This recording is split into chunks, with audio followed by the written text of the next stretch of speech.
Corporal Maya Chen pressed her body flat against the rocky outcrop and held her breath. The twin moons of Varaxis Prime cast long shadows across the barren landscape. Her scout armor, designed to blend with almost any terrain, shifted its color pattern to match the gray stone beneath her. 300 meters below, the Krathani patrol moved through the valley like a river of silver and blue. She had been watching them for 2 days now. The Krathani were tall beings, standing nearly 8 feet when fully upright. Their exoskeletons gleamed under the moonlight, and their forearms moved with practiced efficiency as they set up equipment Maya did not recognize. What she did recognize was trouble. Maya was alone. Her squad had been ambushed 12 hours ago when they first entered the sector. The Krathani had known they were coming. That should have been impossible. The mission was classified at the highest level. Only Fleet Command and the scout teams knew about the operation to gather intelligence on Krathani troop movements near the human colony worlds. She remembered the attack.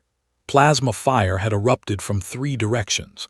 Sergeant Torres had shouted for everyone to scatter and regroup at the secondary rally point. Maya had done exactly that, moving through terrain that would have killed a less experienced soldier. But when she reached the rally point, no one else came. She waited for 6 hours. Protocol said wait 4. She waited 6 because Torres had saved her life twice before, and she was not ready to believe he was gone. But the truth was simple and hard. She was the last one. Now she had a choice. The smart thing would be to activate her emergency beacon and wait for extraction.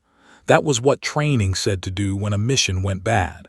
But something in Maya's gut told her the mission was not over. The Krathani had set this trap carefully. They had invested significant resources to catch one small scout team. That meant they were hiding something important. Maya pulled out her field scanner and adjusted its settings. The device was small enough to fit in her palm but powerful enough to detect energy signatures from 2 kilometers away. She swept the valley below and felt her stomach drop. The readings made no sense. The energy levels were off the charts. Whatever the Krathani were building down there, it was drawing more power than a standard military installation, more power than some small cities. She needed to get closer. Moving at night was dangerous. The Krathani had excellent night vision, far better than humans without augmentation. But Maya had something the Krathani did not understand. She had patience. Humans were the only species in the known galaxy that hunted by persistence. Other species were faster, stronger, or had better senses. But no other species could track prey for days without rest, waiting for exactly the right moment to strike. Maya began her approach. She moved only when the wind blew, letting its sound cover any noise she might make. She stayed low, crawling when necessary, taking paths that seemed impossible. A Krathani soldier would never think to check the narrow ledge along the cliff face. It was too dangerous, too exposed. But Maya was human, and humans had evolved as climbers long before they ever learned to walk upright. It took her 3 hours to cover the first 100 meters. 3 hours of careful movement, constant vigilance, and silent progress. Her muscles burned from the effort of staying perfectly still for long periods, then moving with absolute control. But she made it. From her new position, she could see the Krathani camp more clearly. What she saw confirmed her worst fears. The equipment they were assembling was not standard military hardware. The central structure looked like a massive dish, easily 50 meters across, pointed toward the sky. Around it, smaller devices pulsed with blue light. Maya recognized some components from intelligence briefings: power converters, targeting systems, and what appeared to be a quantum communications array. This was a weapon, not just any weapon. This was something designed for a specific, terrible purpose. Maya's mind raced through possibilities. The dish was clearly designed to focus energy in a single direction. The power readings suggested it could generate enough force to reach orbit, and the communications array meant it could be coordinated with other systems. She thought about the human colonies in this sector. New Hope was the largest, with a population of 3 million. It had no significant planetary defenses because the war had not reached this far yet. The colonists had been assured they were safe. They were not safe. Maya understood now. This weapon was not designed to fight the human fleet. It was designed to strike at civilians. The Crethani knew they could not win a straight fight against human forces. The humans were too stubborn, too adaptable, and too good at turning losses into eventual victories. So the Crethani had decided to change the nature of the war. They would strike at the colonies, hoping to break human morale and force a peace settlement. The corporal felt cold anger settle into her bones. Her squad was dead. Her friends were gone, and the beings who killed them were building a weapon to murder millions more. She could not let that happen. Maya knew she could not destroy the weapon alone. She did not have the firepower or the numbers, but she could do something else. She could learn everything about it. She could find out when it would be activated, what its targets were, and how it could be stopped. Then she could get that information back to Fleet Command. The mission had changed. It was no longer about simple reconnaissance. It was about saving millions of lives, and it all depended on one human scout who refused to give up. Maya settled into her hiding spot and began to observe. She memorized patrol patterns, counted soldiers, and noted every detail of the construction process. The Crethani worked with frightening efficiency, but they also made assumptions. They assumed no one was watching. They assumed any threat would come from above or from the main approach routes. They never looked up at the narrow ledge where a small human woman lay hidden, her eyes missing nothing. As dawn began to color the horizon, Maya made her first important discovery. The Crethani commander, recognizable by the golden bands on his arms, emerged from the largest tent and began inspecting the weapon. He carried a data tablet and spoke rapidly to his subordinates. Maya could not hear the words, but she could read body language well enough. The commander was pleased. The project was ahead of schedule. That meant she had less time than she hoped. Whatever she was going to do, she needed to do it fast. The second day was harder than the first. Maya had not slept in nearly 40 hours. Her water was running low and her food supplies would last only another day. But she could not leave. Not yet. She had not learned enough. She spent the morning watching the Crethani technicians work on the weapon's targeting system. They were calibrating it with extreme care, adjusting tiny components and running test after test. Maya recorded everything on her helmet camera. The footage would be invaluable to human engineers trying to understand Crethani technology. By midday, she had mapped the entire camp. There were approximately 200 Crethani soldiers, plus another 50 technicians and support staff. The weapon was protected by 3 layers of defense, an outer ring of patrol drones, a middle layer of infantry positions, and an inner perimeter of what appeared to be automated turrets. Getting past all 3 layers seemed impossible, but Maya was not looking for a way in. She was looking for information, and information had a way of leaking out even from the most secure locations. Her opportunity came in the afternoon. A transport ship arrived, landing on a flat area at the north end of the camp. The Crethani began unloading supplies, and in the confusion, Maya noticed something interesting. The technicians were transmitting data to the ship using a standard communication protocol. It was encrypted, of course, but the encryption method was old. Human codebreakers had cracked it 2 years ago. Maya pulled out her communications device and began recording the transmissions. She would not be able to decode them herself, but Fleet Intelligence would have them open within hours of receiving them.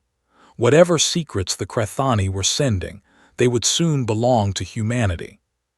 The transmission lasted for 20 minutes. When it ended, Maya had captured over 50 gigabytes of data. She stored it in the secure partition of her suit's memory and allowed herself a small smile. She was making progress. But progress came with new problems. The transport ship was still on the ground, and its crew were conducting a sweep of the surrounding area. They were checking for exactly the kind of electronic activity that Maya had just engaged in. If they detected her transmission intercept, they would know someone was watching. Maya shut down all her electronic devices and went completely dark. For the next 3 hours, she lay motionless, barely breathing, as Crethani search teams passed within meters of her position. Her camouflage held. Her stillness was perfect, but it was her humanity that truly saved her. The Crethani used sophisticated sensors to search for threats. They could detect heat signatures, electromagnetic emissions, and chemical traces. But their sensors were calibrated for Crethani physiology. They expected threats to be large, fast, and technologically active. A small human female, lying still and silent with all her electronics off, registered as nothing more than another rock in the landscape. When the search ended and the transport departed, Maya let out a long, slow breath. She had survived, but she knew her luck would not hold forever. She needed to get more information and get out before the Crethani realized they had a spy in their midst. That night, she took a risk. She moved closer to the camp, finding a position where she could actually hear Crethani conversations. Her universal translator struggled with the rapid, clicking speech patterns, but it managed to capture enough for her to understand the basics. The weapon was called the Bright Spear. It was designed to fire concentrated plasma bursts into orbit, where they would be redirected by a network of satellites towards specific targets on planetary surfaces. The first test was scheduled for 3 days from now. The first real attack would come 1 week after that. Maya felt sick. The Crethani were not just building one weapon, they were building a system. If this site was operational, there would be others. The satellite network alone suggested a level of preparation that must have taken years. This was not a desperate gamble. This was a carefully planned campaign of genocide. She listened for another hour, gathering fragments of conversation. She learned the names of other installation sites, though she did not know where they were. She learned that the Crethani High Council had approved the project after their defeat at the Battle of New Ceres. They believed that striking at human civilians would force humanity to negotiate. They were wrong, Maya knew. Humans did not respond to terror with surrender. They responded with fury. If the Crethani attacked civilian targets, the war would escalate beyond anything either side had seen. There would be no negotiation, only annihilation. She had to prevent that, not just to save human lives, but to save Crethani lives as well. If this weapon was used, humanity would never stop until the Crethani were destroyed completely.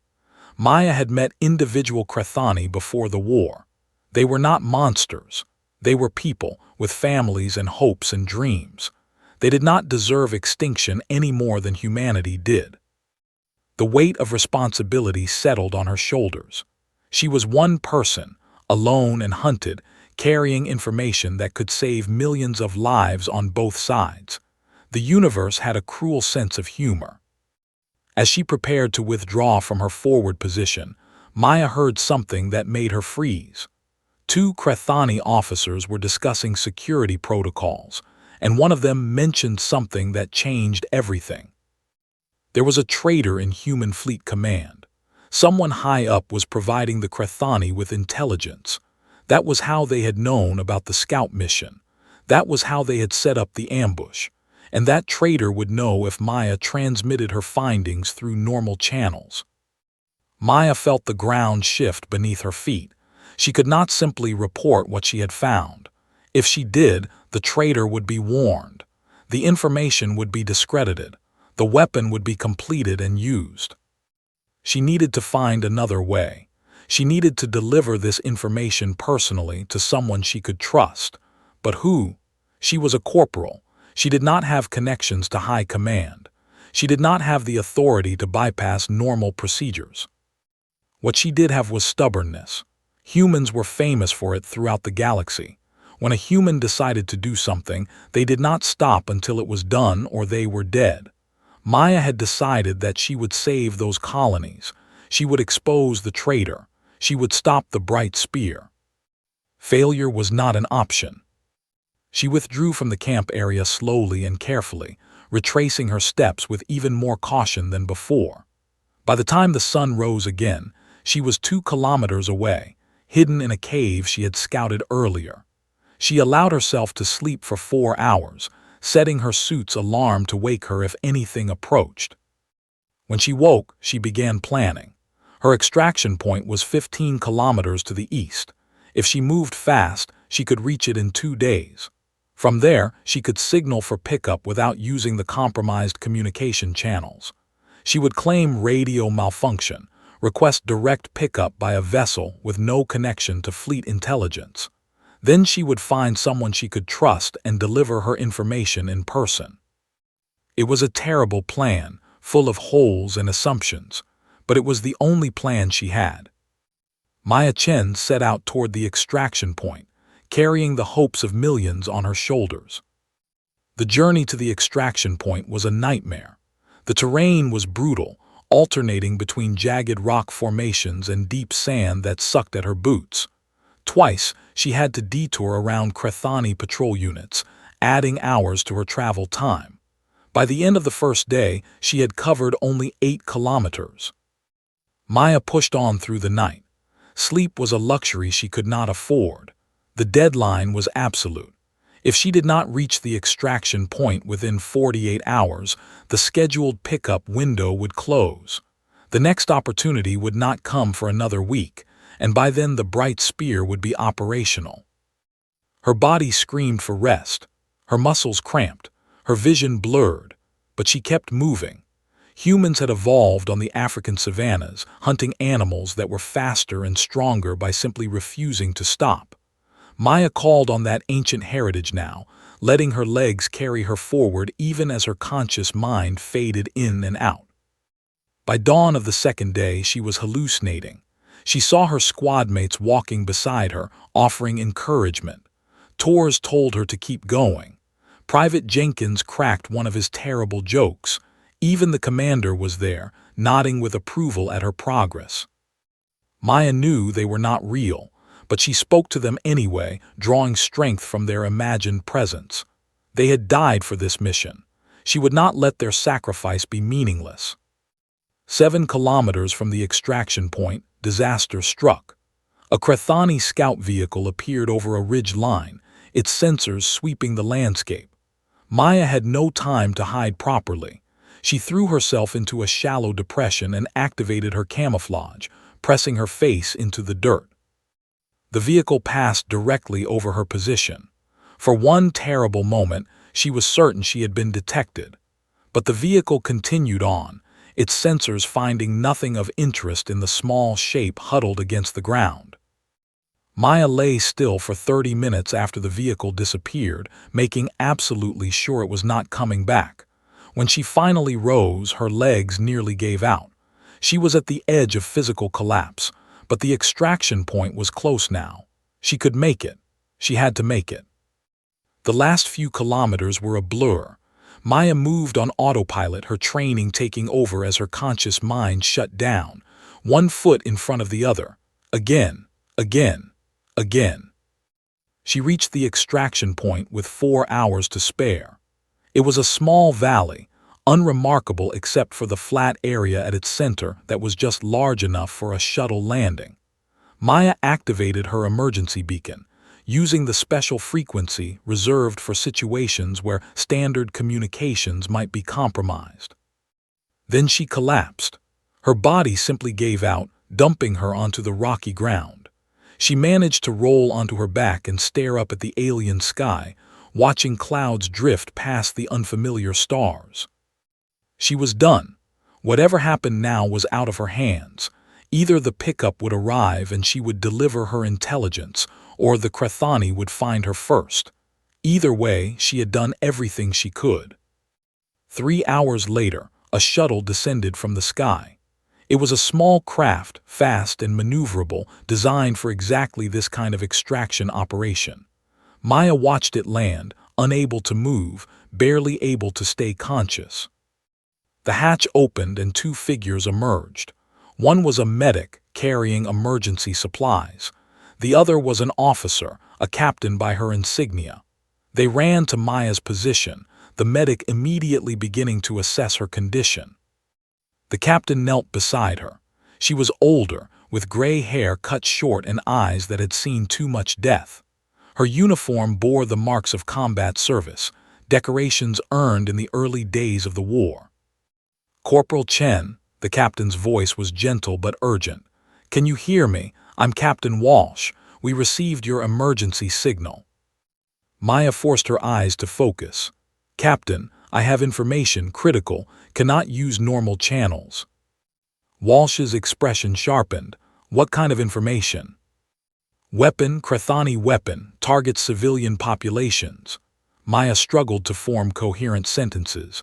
"Also, traitor, someone in fleet command. That's how they knew about our mission." The captain's face went pale. "Are you certain?" "Heard them talking, the Krathani. They have intelligence from the inside, that's why my squad is dead." Walsh was silent for a long moment. Then she turned to the medic. "Get her stabilized and on the shuttle. We're going directly to Admiral Ray's. No intermediaries, no reports through normal channels." "Captain," the medic looked confused. "Standard protocol says we should." "Forget protocol. If what she's saying is true, protocol could get millions of people killed." Walsh's voice was hard. "Move." The medic moved. Within minutes, Maya was on the shuttle, an IV in her arm pumping fluids and nutrients into her depleted body. The shuttle lifted off, accelerating hard toward the fleet's position in high orbit. Maya drifted in and out of consciousness during the flight. She was vaguely aware of Captain Walsh sitting beside her, reviewing the data she had captured. At one point, she heard the captain curse softly. "It's worse than I thought," Walsh said, more to herself than to Maya. "The encryption on these files is military grade, Krathani military grade. They would not use this level of security unless it was real," Maya mumbled. Walsh looked at her with something like respect. "You did good, Corporal, better than good. If this information checks out, you may have just saved more lives than anyone in this war." Maya closed her eyes. She did not feel like a hero. She felt tired and sad and angry. Her friends were dead. The war was getting worse. And somewhere in Fleet Command, a traitor was selling humanity's secrets to the enemy. But she was alive, and she had a chance to make things right. That would have to be enough. Admiral James Ray's was a legend in the human fleet. He had commanded warships for 30 years, fighting in conflicts across a dozen star systems. His tactical brilliance had turned the tide in several crucial battles early in the Krathani War. More importantly, he was known as a man of absolute integrity. No one had ever questioned his loyalty. When Captain Walsh brought Maya to his private quarters aboard the flagship Victory, Ray's listened without interruption. His dark eyes moved from Maya's face to the data on his terminal screen and back again. When she finished her report, he sat in silence for a full minute. "You're telling me," he said finally, "that the Krathani have developed a weapon capable of striking our colony worlds from hidden ground installations, that they plan to use this weapon within days, and that someone in my command structure is feeding them intelligence?" "Yes, sir." Maya's voice was steady despite her exhaustion. "I know it sounds incredible, but—" "It doesn't sound incredible," Ray's cut her off. "It sounds exactly like something the Krathani would do. They've been losing this war for 2 years. Their fleet is half the size it was when we started. Their industrial base is crumbling. A desperate strike at civilian targets is precisely the kind of gamble they would take." He turned to his terminal and began entering commands. "The question is not whether this is real. The question is who the traitor is and how we stop the attack without alerting them." "Sir," Captain Walsh spoke up, "if we move against the weapon sites, the traitor will know. They'll warn the Krathani and the attack will be moved up." "Exactly," Ray's nodded. "Which is why we're not going to move against the weapon sites, not directly." Maya frowned. "Sir, I don't understand." The Admiral smiled, and there was something dangerous in that smile. "Corporal, you've given us something more valuable than you realize. You've given us the opportunity to turn the Crethani's plan against them." He pulled up a star map on the main display. "The Bright Spear system requires a satellite network to redirect its attacks. That network is already in place, hidden among thousands of other satellites in orbit around our colony worlds. But here's the thing, it has to be activated before the ground weapons can fire. And activation requires a signal from Crethani Command." "So we jam the signal," Walsh said. "Better," Reyes shook his head. "We intercept the signal and modify it. Instead of activating the satellites, we reprogram them. When the Crethani fire their weapons, the plasma bursts will be redirected, not at our colonies, but back at their own ground installations." Maya stared at him. The audacity of the plan was breathtaking. "Can we actually do that?" "With the encryption keys you captured, yes." Reyes gestured at the data on his screen. "The Crethani use standard protocols for their satellite control systems. Our codebreakers can crack them in hours. By the time the weapon is ready to fire, we'll have complete control of their entire network." "What about the traitor?" Walsh asked. Reyes's expression hardened. "I have a list of 6 officers who had access to the scout mission parameters. One of them is the leak. We're going to find out which one by feeding each of them different false information and seeing what the Crethani do in response." The next 3 days were the longest of Maya's life. She was confined to quarters aboard the Victory, officially recovering from her injuries, but actually being kept safe in case the traitor tried to eliminate her. The Admiral had assigned 2 Marines to guard her door at all times. She spent her time reviewing her recordings from Varaxis Prime, helping the intelligence analysts extract every possible detail. The work kept her mind occupied, preventing her from dwelling on what she had lost. On the second day, Captain Walsh came to visit her. The captain looked tired but satisfied. "We found the traitor," Walsh said, settling into a chair across from Maya's bed. "Commander Elizabeth Park, Chief of Staff for Fleet Intelligence. She's been passing information to the Crethani for 18 months. Maya felt her stomach turn. Why? Money, apparently. The Crethani promised her wealth beyond imagination once the war ended. She believed they were going to win. Walsh shook her head. Some people can't see past their own greed. Has she been arrested? Not yet. We're using her to feed disinformation to the Crethani. She thinks everything is normal. By the time she realizes something is wrong, it will be too late. Maya nodded slowly. It was justice of a sort, using the traitor's own treachery against her.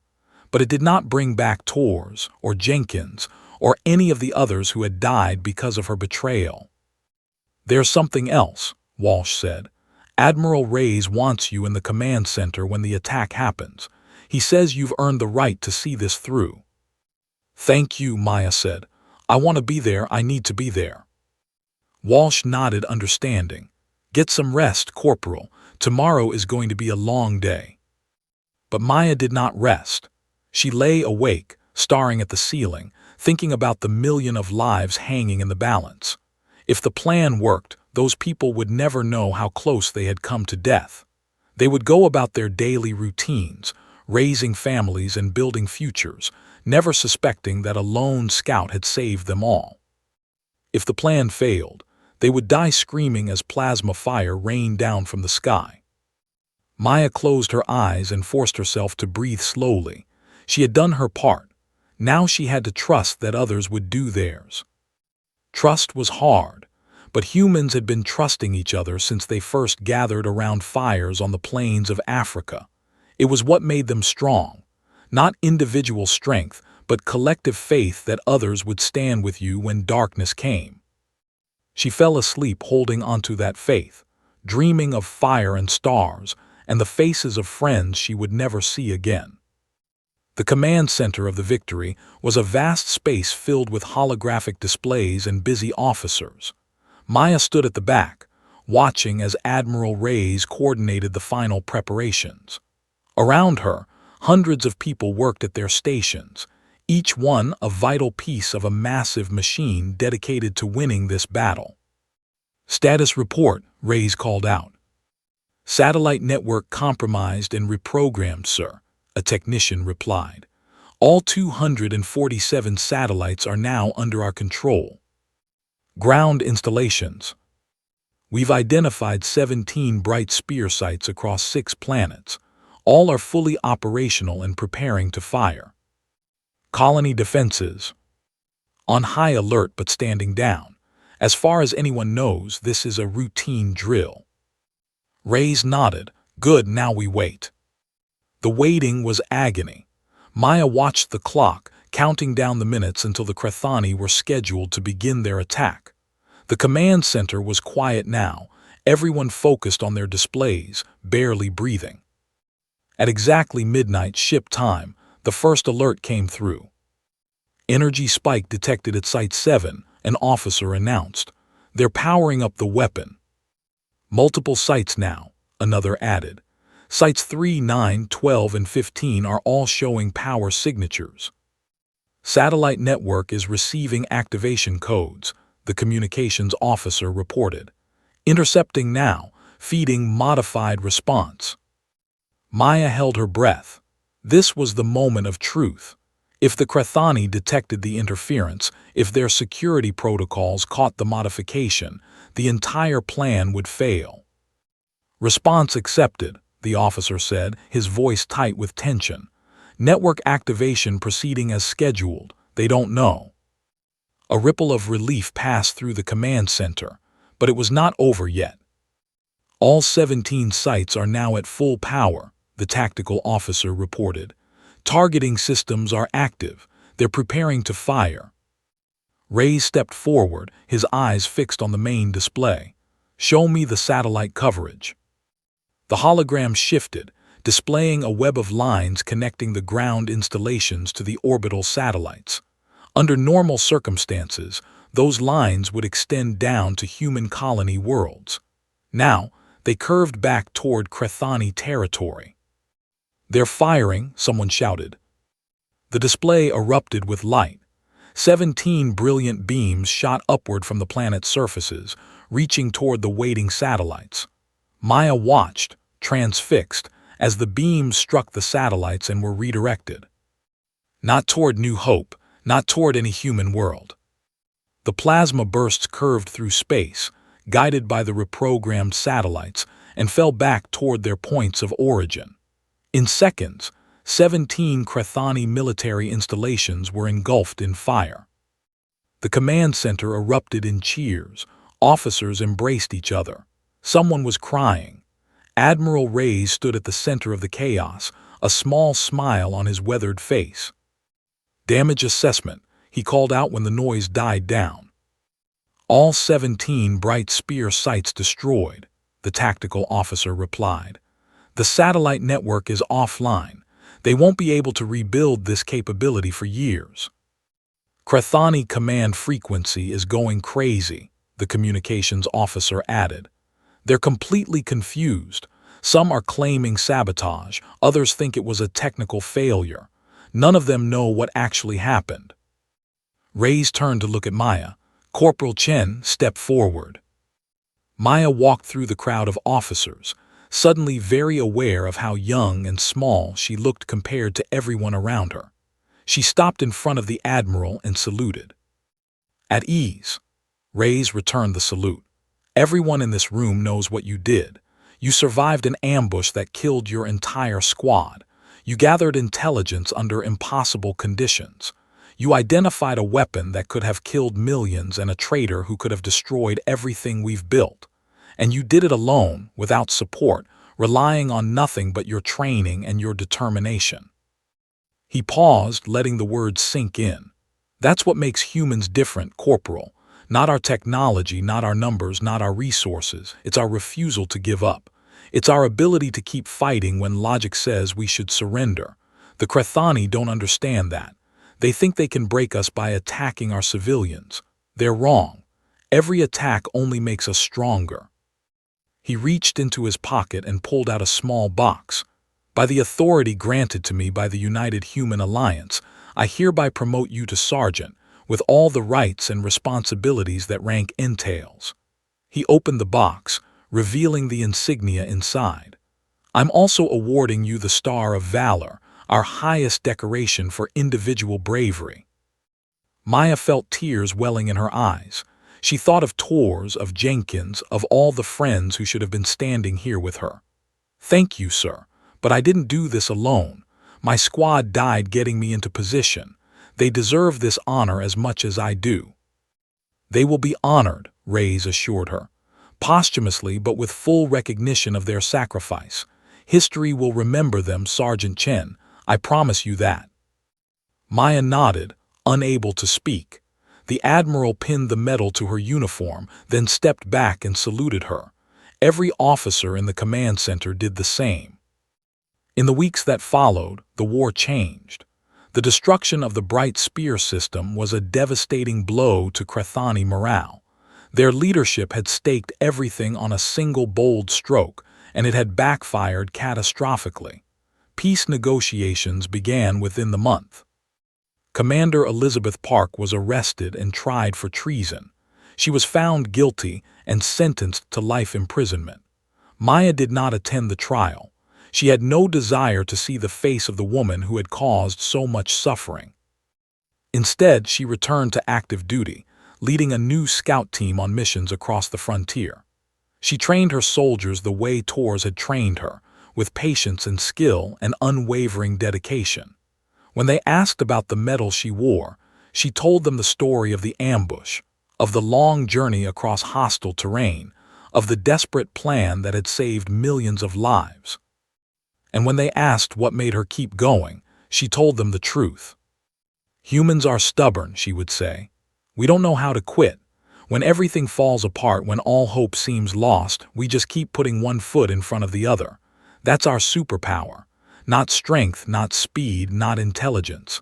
Just pure, stupid, glorious refusal to accept defeat." Her soldiers would laugh at that, but they understood. They were human too, after all. They knew what it meant to push past the limits of endurance, to fight for something bigger than themselves, to stand together against the darkness. The galaxy was vast and full of wonders and terrors, but as long as there were humans like Maya Chen, it would never be conquered, because humanity did not just survive. Humanity persisted. Humanity endured. Humanity overcame. And that made all the difference.